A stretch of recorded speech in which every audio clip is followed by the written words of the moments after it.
like reports, stories, and novels, can be hard to navigate through to find what you need or to find information about the document itself. In this lesson, we're going to discuss ways you can manage long documents to make them easier to manage and to navigate. If you're working on creating and editing a document that's going to be more than 100 pages, sometimes it's best to create several smaller documents. You can break the documents up by chapters or sections, and when you're working on something and editing it, it can be easier and quicker to break it up. You can save the different chapters or sections into their own document. Just name them so they're easily identifiable and save them into a specific folder. One of the reasons you may shy away from creating several documents that will eventually be combined into one is because of the work it might take to actually combine the documents together. For this reason, Word offers you a master document feature. The multiple documents you've created become subdocuments, and when you combine these documents, you create a master document. We'll create a master document from some of the subdocuments we've created. To create a master document, simply start a new blank document in Word.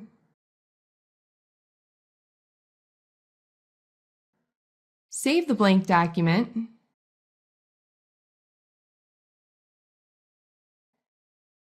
And then switch to the Outline view. To switch to the Outline view, go to the View tab, then the Views group, and select Outline. The Outline tab will now appear. Next, we can click the Show Document button, and then the Insert button. In the Insert Subdocument dialog box, we'll locate the first document we want to insert and click Open.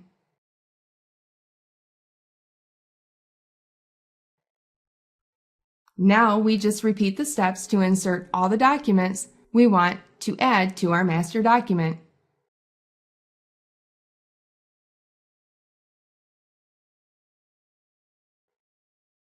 And when we're done, we need to be sure to save.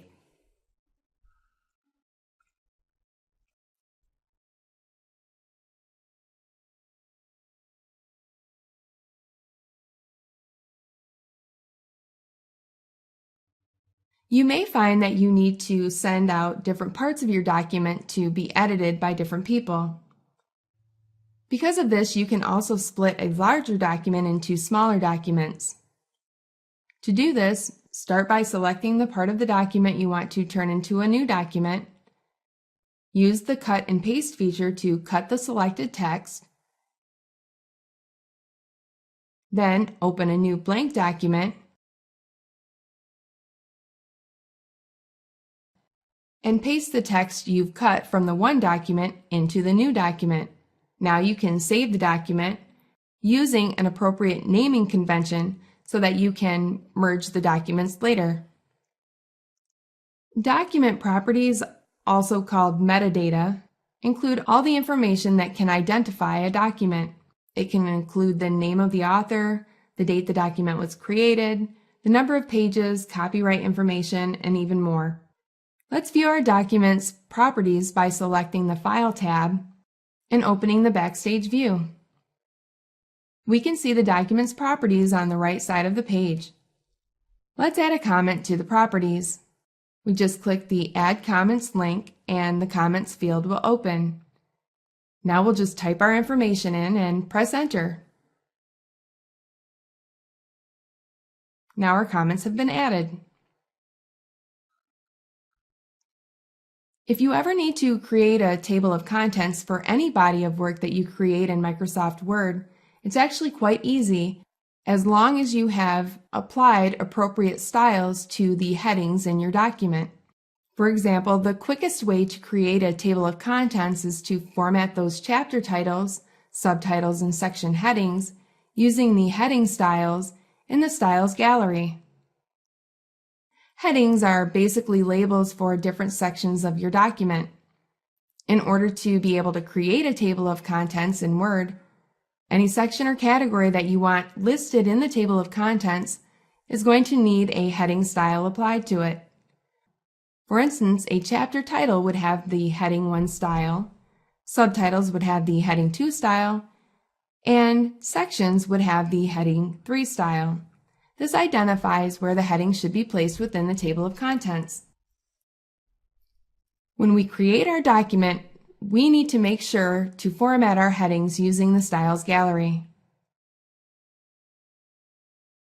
We applied the headings and subheadings earlier in this course when we talked about how to apply headings from the Styles Gallery. A new feature in Word 2013 is the ability to collapse your headings. Typically, when you create a heading, you have paragraphs of text below it. If you want to see the next heading, in the past you would have to scroll down or use the navigation page to navigate to it. In Word 2013, a little arrow appears to the left of a heading when you mouse over it. For example, we'll click on the arrow to expand and collapse the heading.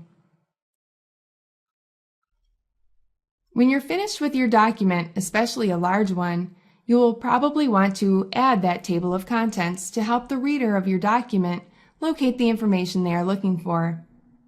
Let's add a table of contents to our document. We'll place our insertion point in the spot in our document where we want the table of contents to appear. Then we'll click the References tab in the ribbon and click Table of Contents in the Table of Contents group.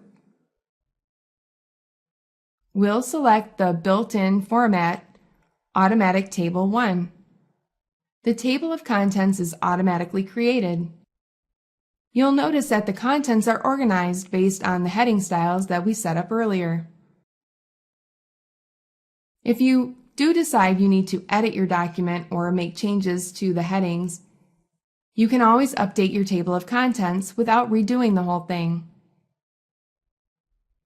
Apply all headings to the document so the table of contents lists everything. Just select the References tab in the ribbon, select Update Table in the Table of Contents group. This is right beside the Table of Contents button. Word will then ask you if you want to update page numbers or the entire table. If you've added headings, you'll want to update the entire table. Your table will now be updated.